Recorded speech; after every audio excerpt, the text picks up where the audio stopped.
But you can't have a system where we're taking talent away from other countries because successive governments haven't been bothered to invest in our own young people, and we are turning that around.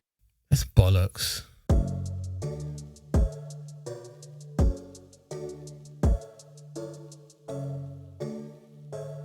Buongiorno Freaks and Geeks, welcome back to the channel. Today we're going to be looking at a quick video focusing on the comments made by Manchester United owner something, I don't know, just some billionaire dickhead.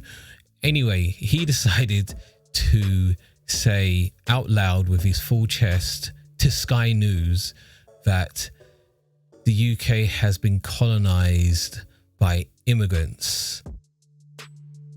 I have a couple of questions. First of all, who are these immigrants colonizing on behalf of?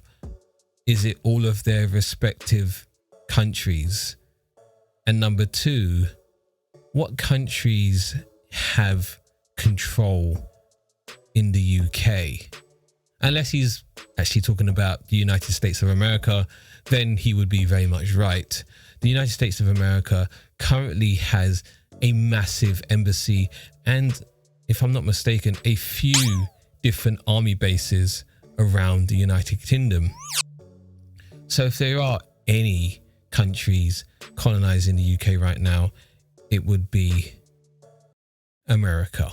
Anyway, with that being said, before we dive into this video, please don't forget to like and subscribe and comment down below if you truly believe the UK has been colonized. And if they have been colonized, then by who? I would love to know that as well. Full disclosure before I press play on this video, I don't really want to argue about immigrants and immigration. I don't particularly believe in borders because I'm fully aware the only people that have to abide by borders are the poor and working class. As we've seen time after time, millionaires and billionaires can go wherever the hell they want. Nonetheless, there is no border a rich person cannot access. So let's get straight into this video. Jim Ratcliffe, as I'm sure you know, is one of the most prominent business people in the UK, billionaire, co-owner of Manchester United. Jim Ratcliffe was a name I was searching for in the beginning, but I don't really care because the guy's a bit of a twat anyway. Also, I hope Manchester United gets relegated to the 3rd division as a result of these comments. So let's see what Labour's response to this very, very dark claim is. Made his money in industry and has been telling us today that he thinks Britain has been colonised by immigrants. He says actually you can't have an economy with 9 million people on benefits and huge levels of immigrants coming in. Neither of those claims have anything to do with each other. There's people on benefits and there's migrants coming here. If you're saying that all those 9 million people on benefits are also migrants, I've got a bridge to sell you. Also, imagine being a billionaire and not being able to afford one dictionary that could tell you what the word colonize really meant. I mean, he must be trolling us at this point.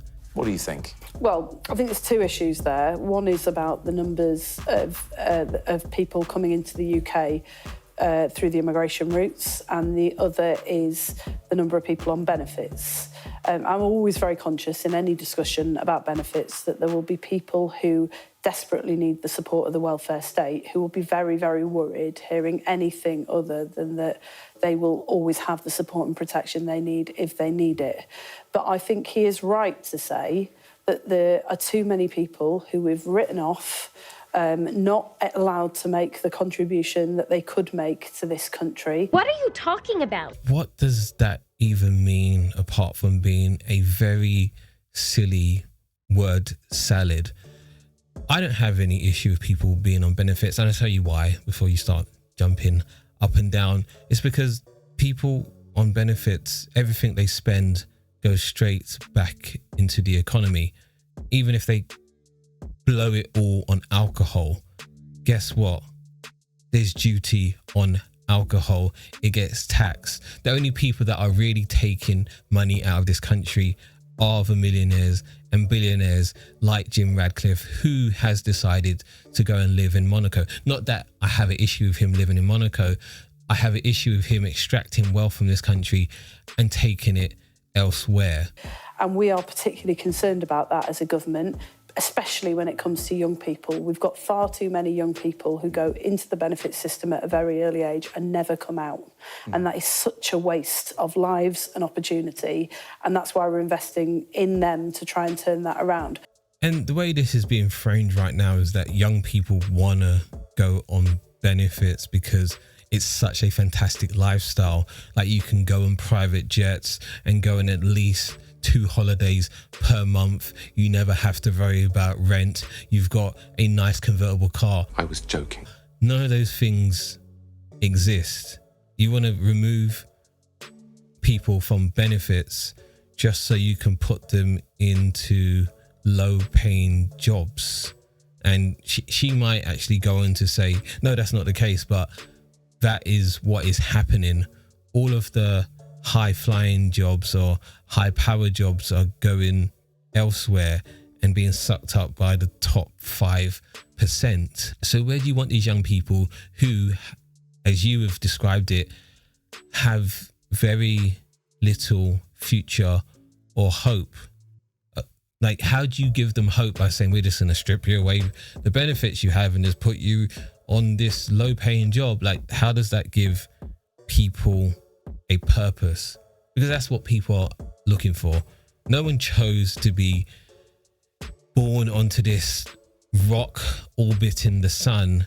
And since they are here, aren't you supposed to make it as worth it as possible for them?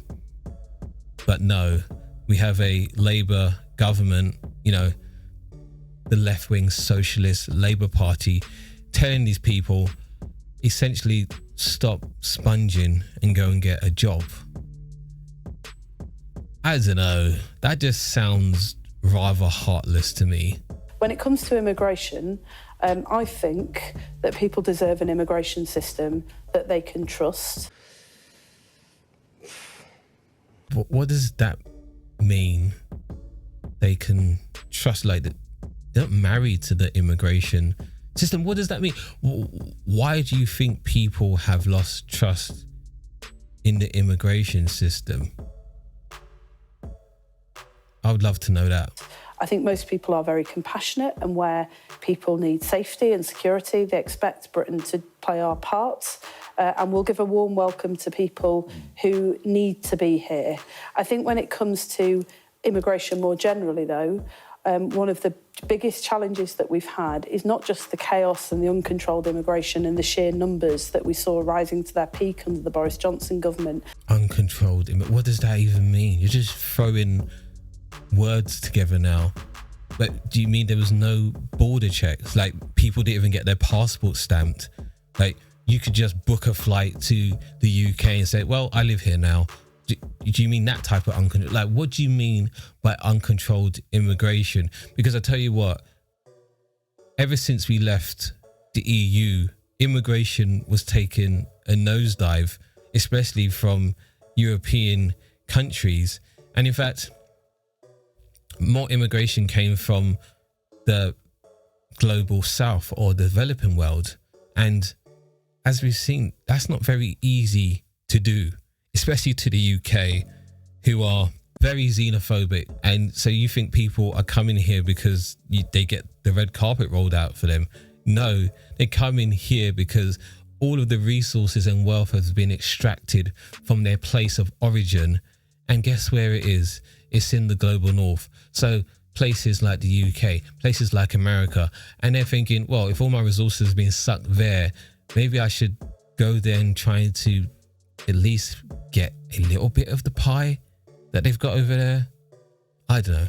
And under the last Conservative government, it's also that people want to see that when people are coming here to work and making a contribution, that they're not doing that at the expense of governments that aren't prepared to invest in young people in communities to be able to get those good jobs and those opportunities. So we've got to match up the skills that we have in this country and make sure we're investing in that, not just relying on migration from overseas in order to fill those jobs when our young people can't get them. And that's where I think the link is, and that's where I think it becomes really dangerous. What jobs are we talking about? You're talking about in care homes? Is that those are jobs you're talking about?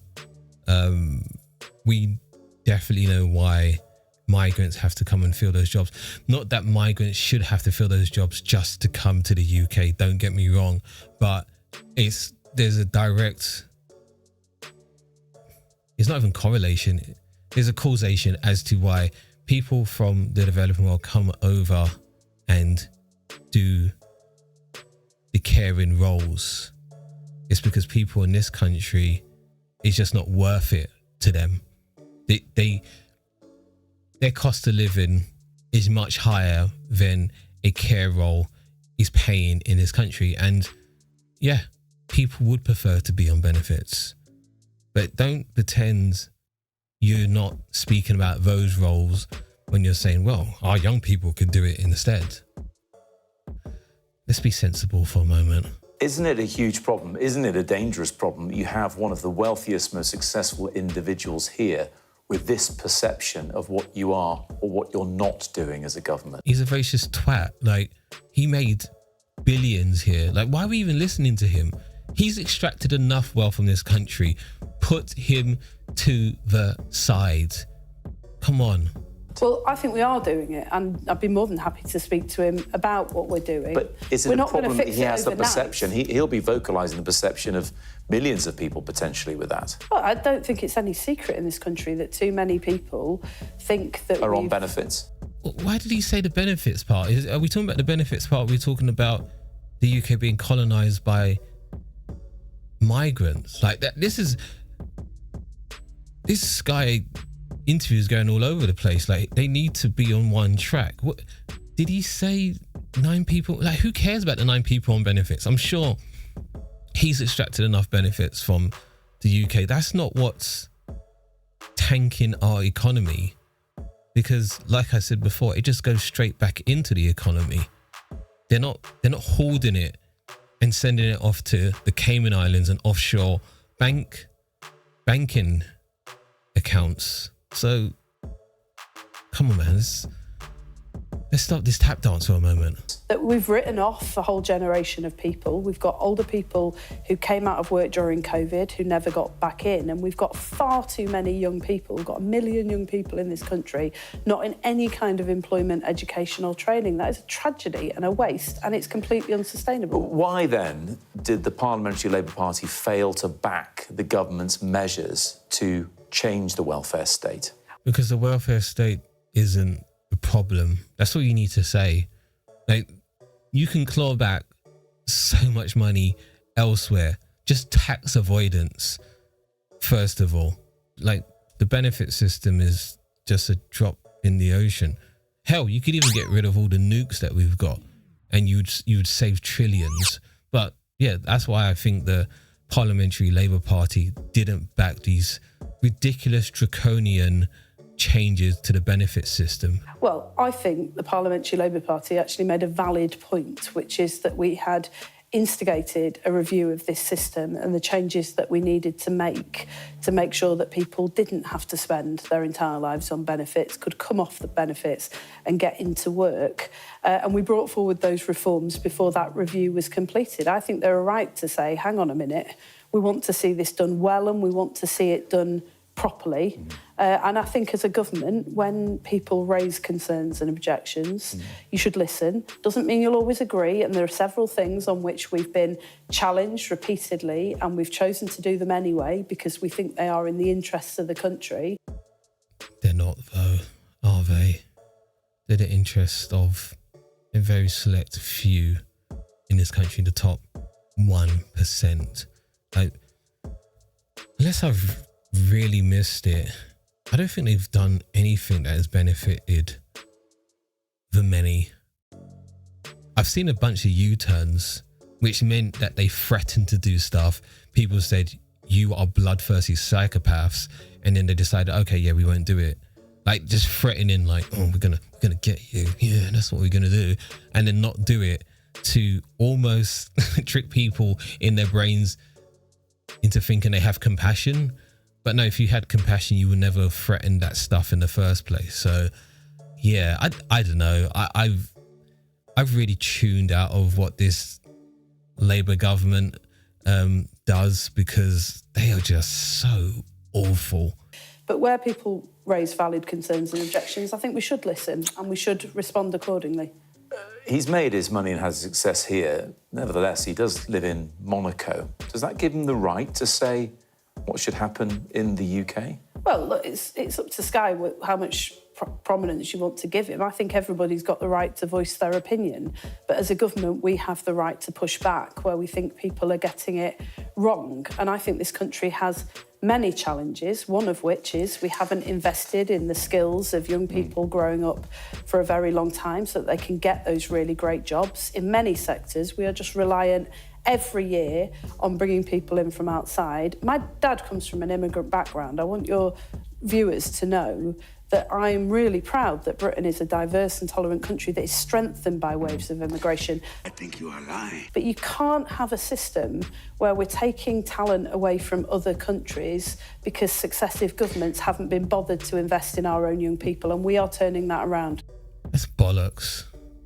Like, don't act like you care that you're taking talent from the other countries. It's called a brain drain, and people or governments and systems in the the exploitative countries have done it in time, in forever. And then you try and spin it by saying, oh yeah, we should invest in our young people so we don't have to take skilled people from other countries. But she never really specified what industries she was speaking about, because if you're talking about stuff like banking and things like that, you would never go to the big banks in this country and say you can't get talent from other countries. You are focusing on industries which basically are being held up by migrants. We're talking about the NHS, we're talking about the care system, and you're trying to scapegoat them and say, well, we don't want you here in this country anymore. We want to train up our own young people, and not taking into account that they have come from countries that have been ruthlessly exploited by the United Kingdom, which is the whole reason they are here. I realised I yapped so much. That was only a 5-minute video, but it frustrated me to no end. Also, there was no pushback from Lisa. She didn't push back on anything that Jimmy Boy said. She basically just explained, or not even explained, tried to say how she was going to tackle, how the Labour government was going to tackle the concerns raised by Jimmy Boy, who lives in Monaco. So there was no pushback. In fact, almost given tacit approval of what he said, which is really odd, because he's actually come out and apologised. Even though the apology is very, very lukewarm, it has still been framed as an apology. Manchester United co-owner Jim Ratcliffe apologised on Thursday following comments he made that Britain had been colonised by immigrants. So maybe Lisa should have came out swinging and told him to shut his mouth. We don't care about your ridiculous claims. But no, she didn't come out and do that. Instead, she recognised whatever dribble he was saying, and basically went on to explain how this Labour government was going to basically flatten those concerns by not only stopping migrants from coming here, but also sending our young people into jobs where, to be honest, the pay isn't actually that great and doesn't give you a sense of purpose and is very draining on you as a human being. And it's such a goddamn shame that we rely on migrants for those jobs. We should have a system where, especially when it comes to the NHS or caring roles, that we put in enough money in there, that we have so many staff, that no one member of staff is being worked to the bone. And in fact, they get a sense of work-life balance. But yeah, under the current economic system, that is almost a pipe dream and a fantasy. So yeah, tell me what you thought about this. I don't know if it wasn't even an intervention, a sort of yes, and it wasn't even a response. Basically, Lisa, is it Nandy? Lisa Nandy, the culture secretary from Keir Starmer's Labour government, came on Sky News, heard what Jim Ratcliffe had to say, the co-owner of Manchester United, and said, yes, and this is what we're going to do. So there was no pushback whatsoever, which is just basically the definition of a spineless, slithering, just awful government. But that's my take. What is your take? I would love to read them down in the comments. If you want a new audiobook to listen to, I voice one. Link to it in the description below. It's all around spotting red flags in relationships. If you enjoyed the video, give it a like. Don't forget to subscribe. And yeah, I'll see you soon. Ciao. I started a joke, which started the whole world. I started to cry, which started the whole world. I finally died, which started the whole world living. Oh, if I'd only seen that the joke was on me.